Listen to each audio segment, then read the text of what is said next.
Hello everyone, I'm coming to you today to show you a couple of tricks with Google and changing the file at the end of the URL to make it easily accessible for your students so that they can automatically create a copy of a document or so that a presentation opens up directly in presentation mode.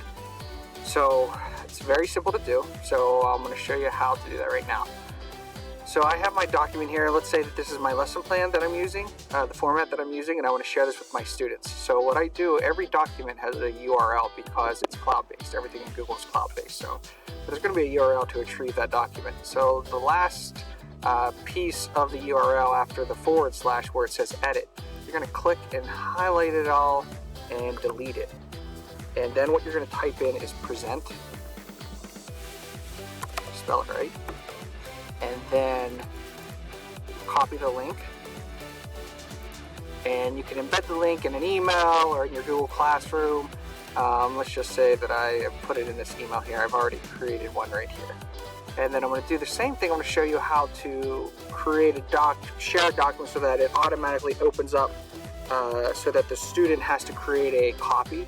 So this does a couple of things. Number one, having their own copy of the document will allow them to be able to edit it, and it saves automatically into their drive once they create that copy. And then once they're done doing whatever they need to do to that document, whatever the assignment may be, then all they have to do is share it with you, and you'll have access to their completed version, and your original document will not be affected whatsoever. So let's take a look at how to do that. It's the same premise. After that last / where you see the word edit, go ahead and select and highlight everything, and then type in the word copy.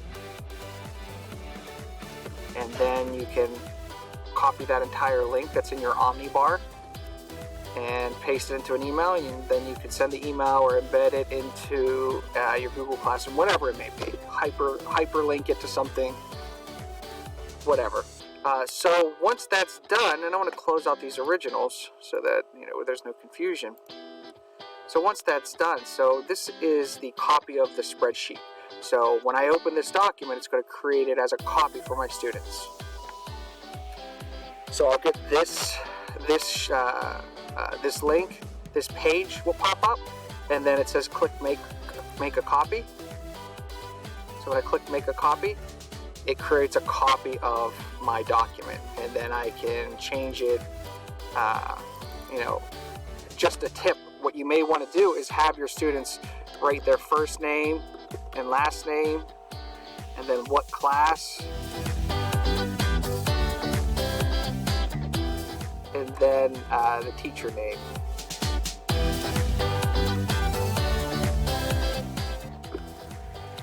That way you know what class is for, because you're going to get embedded with a lot of emails, right?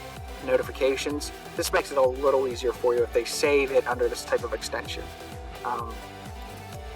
The other document was the presentation, so instead of opening it up as a slide, as an editable slides that you see generally when you enter Google Slides, this will open up in presentation mode. So I'm going to click on this link, and as you can see, it's full screen, and I can click, I have access to my tabs, and it's very simple to do. That was just a quick little tip or trick to show you. Moving forward, if there are any other questions you have with regards to your online instruction or your traditional instruction, and if there's a way to make things a little simpler for you or your students, please let me know. I'll look for an answer, and if it's a great tip or trick, I'll share it with everyone in a screencast-o-matic video like the one you're watching right now. I hope you guys are having a great weekend, and we'll see everyone on Monday. Thank you.